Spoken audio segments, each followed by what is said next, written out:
আজ সকালে আমি মোলকা চাপড়ি পিঠা বানাবো। তো এই চাপড়ি পিঠা বানাতে হলে অবশ্যই চাউলের খুদ লাগে। তো যেহেতু চাউলের খুদ ছিল না, সেজন্য আমি আতপ চাউল ভিজিয়ে রাখছিলাম কিছুক্ষণ ধরে। তারপরে ধুয়ে নিয়েছি, তার সাথে আদা, জিরা, পেঁয়াজ, রসুন সবগুলো রেডি করে নিয়েছি, কারণ সবগুলো একসঙ্গে অ্যাড করে কিন্তু ব্লেন্ডার জাগে ব্লেন্ড করে নেবো। তো প্রথমত ব্লেন্ডারের জাগে চাউলগুলো দিয়ে দিলাম। আর এখন দিয়ে দিচ্ছি সব কিছু, মরিচ, আদা, জিরা, পেঁয়াজ, রসুন সবগুলো দিয়ে দিলাম একসঙ্গে। দেওয়ার পরে কিন্তু এখন আমি সবগুলো এখন ব্লেন্ড করা শুরু করতেছি।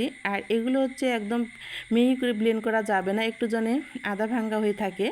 এরপরে দেখেন আমার ব্লেন্ড করা হয়ে গিয়েছে। এখন আমি ঝাঁপাটা খুলে নিলাম, আর দেখেন অনেক সুন্দরভাবে ব্লেন্ড হয়েছে। কারণ এগুলো আমি দেখেন আপনারা লক্ষ্য করে পেস্ট করিনি, একবারই একটু করে আদা ভাঙ্গা করে রেখেছি।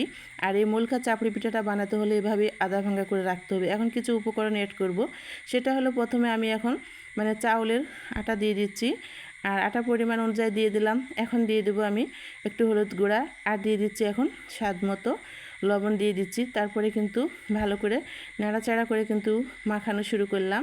আর এই বেটারটা তৈরি হবে খুব পাতলাও না, খুব ঘনও না, একটা মিডিয়াম সাইজের বেটার তৈরি হবে। তো দেখেন অনেক পারফেক্টলিভাবে আমার একটা সুন্দর পিঠার জন্য চাপড়ি পিঠার জন্য বেটার তৈরি হয়ে গেল।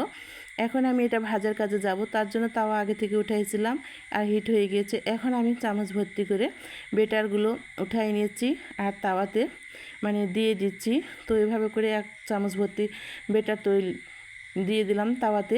আর এখন আমি ঘোরায় ঘোরায় গোল করে পিঠা শেপ দিয়ে নিচ্ছি। তো এই পিঠাটা ছোটোবেলায় আমরা অনেক খাইতাম। তো আমার মা ওই পিঠাটা ঠিকঠাকভাবে তেমন একটা ভালো করে বানাতে পারতো না। যখন আমার মা পিঠাটা বানানোর আয়োজন রেডি করতো, তখন আমাদের বাসার পাশের বাড়ির এক প্রতিবেশী বড়াম্মা ছিল, তাকে ডেকে নিয়ে আসতো। নিয়ে আসার পরে তাকে কিন্তু পিঠাটা বানাতে লেগে দিত। আর আমরা ভাই বোনেরা সবাই মিলে কিন্তু চুলার কাছে অনেক ভিড় জমে থাকতাম প্লেট নিয়ে, যে কখন পিঠা উঠবে আর কখন খাবো। তখন সেই পিঠাটা অনেক মজা করে খেতাম। আর সেই আমাদের পাশের বাড়ির প্রতিবেশী বড়াম্মা অনেক মজা করে পিঠাটা আমাদেরকে বানিয়ে খাওয়াইতো, আর খেতে এতটাই ভালো লাগতো। আমার মা তেমন একটা পিঠা ভালো বানাতে পারতো না।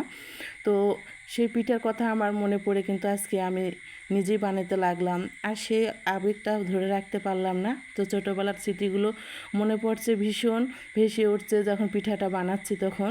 তো ছোটোবেলার যে পিঠাটা খাওয়ার একটা স্বাদ আর আনন্দই মজাই আলাদা ছিল। তো নিজে হাতে যেহেতু বানানো শিখেছি আর বানাচ্ছি, তো ওই আগের মতো সেই স্বাদটা আর পাচ্ছি না, সেই আনন্দটা আর ফিল হচ্ছে না। তো তারপরও যেহেতু ছোটোবেলার আবেগের কথা মনে পড়ে পিঠাটা বানানো শুরু করলাম। আর তো নিজে হাতে বানিয়েছি, তো দেখেন অনেক লোভনীয় হয়েছে। তারপরও পিঠাটা আর একদম ঝাল ঝাল করে বানানো হয়েছে। তো আমার মজাদার এই মোলকা চাপড়ি পিঠাটা বানানো রেডি হয়ে গেল। এটা কিন্তু গরম গরম অবস্থায় খেতে হয়, ঠান্ডা হলে একদম খেতে ভালো লাগবে না।